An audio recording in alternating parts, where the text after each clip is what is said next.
हमारे चैनल पर आपका स्वागत है।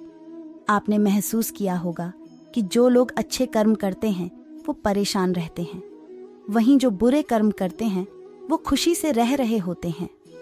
अच्छे कर्म करने वाले परेशान होते हैं कि आखिर उन्हें इतनी परीक्षा क्यों देनी पड़ रही है, जबकि जो अधर्म की राह में हैं वो खुश हैं और जिंदगी का लुत्फ उठा रहे हैं। अगर आपके मन में भी ये सवाल आया है तो आज हम आपको इसका जवाब देंगे। ये जवाब वो है जो भगवद गीता में लिखा है और श्री कृष्ण ने अर्जुन को दिया था। भगवद गीता में वर्णित कथा के अनुसार जब भी अर्जुन के मन में कोई दुविधा होती थी तो वो श्री कृष्ण के पास पहुंच जाते थे।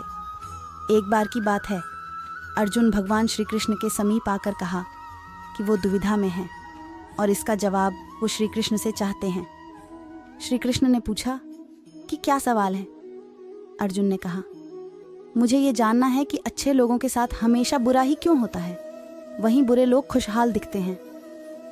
अर्जुन के मुंह से ऐसी बातें सुनकर श्री कृष्ण मुस्कुराए और कहा, मनुष्य जैसा सोचता है और महसूस करता है वैसा कुछ नहीं होता है, बल्कि अज्ञानता की वजह से वो सच्चाई नहीं समझ पाता है। अर्जुन उनकी ये बात समझ नहीं पाए। इसके बाद श्री कृष्ण ने क्या कहा वो जानते हैं।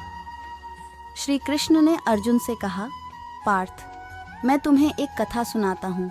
उसे सुनकर तुम समझ जाओगे कि हर प्राणी को उसके कर्म के हिसाब से ही फल मिलता है। प्रकृति हर किसी को अपनी राह चुनने का मौका देती है। अब वो मनुष्य की इच्छा पर निर्भर करता है कि उसे धर्म की राह चुननी है या अधर्म की। कथा शुरू करते हुए श्री कृष्ण ने कहा, एक नगर में दो पुरुष रहा करते थे। एक पुरुष व्यापारी था जिसके जीवन में धर्म की बहुत महत्ता थी। वो पूजा पाठ में यकीन रखता था।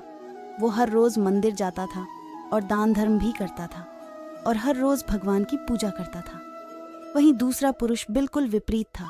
वो हर रोज़ मंदिर तो जाता था लेकिन पूजा करने नहीं, बल्कि मंदिर के बाहर से जूते चप्पल चुराने। उसे दान और धर्म से कोई लेना देना नहीं था। समय बीतता गया और एक दिन बहुत ज़ोर की बारिश हो रही थी। इस वजह से मंदिर में पुजारी के अलावा कोई नहीं था। ये बात जब दूसरे पुरुष को पता चली तो उसने कहा कि ये सही मौका है मंदिर का धन चुराने का। पंडित से नज़र बचाकर उसने मंदिर का सारा धन चुरा लिया। उसी समय धर्म कर्म में विश्वास रखने वाला व्यक्ति भी मंदिर पहुंचा। दुर्भाग्य से मंदिर के पुजारी ने उसे ही चोर समझ लिया और चिल्लाने लगे। वहाँ लोग एकत्र हो गए और उसे बहुत मारा। किसी तरह वो बचते बचाते वहाँ से निकला तो दुर्भाग्य ने उसका साथ वहाँ भी नहीं छोड़ा। मंदिर के बाहर वो एक गाड़ी से टकरा गया और घायल हो गया। फिर वो व्यापारी लंगड़ाते हुए घर जाने लगा तो रास्ते में उसकी मुलाकात उस पुरुष से हुई जिसने मंदिर से धन चुराया था।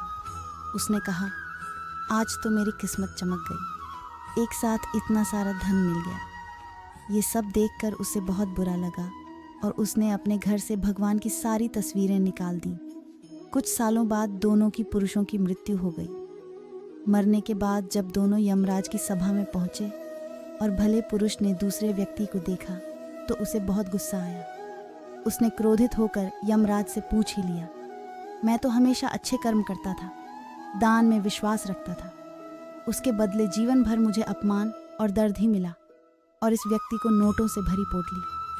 आखिर ऐसा भेदभाव क्यों? इस पर यमराज ने कहा, पुत्र, तुम गलत समझ रहे हो। जिस दिन तुम्हारी गाड़ी से टक्कर हुई थी वो दिन तुम्हारे जीवन का आखिरी दिन था, परंतु तुम्हारे अच्छे कर्मों की वजह से तुम्हारी मौत सिर्फ एक छोटी सी चोट में बदल गई। तुम इस दुष्ट व्यक्ति के बारे में जानना चाहते हो। दरअसल इसके भाग्य में राजयोग था, मगर इसके कुकर्मों और अधर्म की वजह से वो सिर्फ एक छोटी सी धन की पोटली में बदल गया। कथा सुनाने के बाद श्री कृष्ण अर्जुन से कहते हैं, पार्थ, क्या अब तुम्हें तुम्हारे सवाल का जवाब मिल गया? ऐसा सोचना कि भगवान तुम्हारे कर्मों को नज़रअंदाज कर रहे हैं, ये बिल्कुल भी सत्य नहीं है।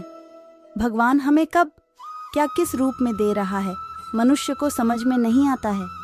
मगर आप अच्छे कर्म करते रहे तो भगवान की कृपा हमेशा बनी रहती है। इसलिए अपने अच्छे कर्मों को बदलना नहीं चाहिए, क्योंकि उसका फल हमें इसी जीवन में मिलता है। इसलिए मनुष्य का फर्ज है कि वो हमेशा अच्छे कर्म करते रहे, क्योंकि श्री कृष्ण ने गीता में भी बताया है कि किसी के द्वारा किया गया कर्म बेकार नहीं जाता है, चाहे वो अच्छा हो या बुरा। वीडियो अच्छा लगा हो तो वीडियो को लाइक करें, नए हैं तो चैनल को सब्सक्राइब करें। धन्यवाद।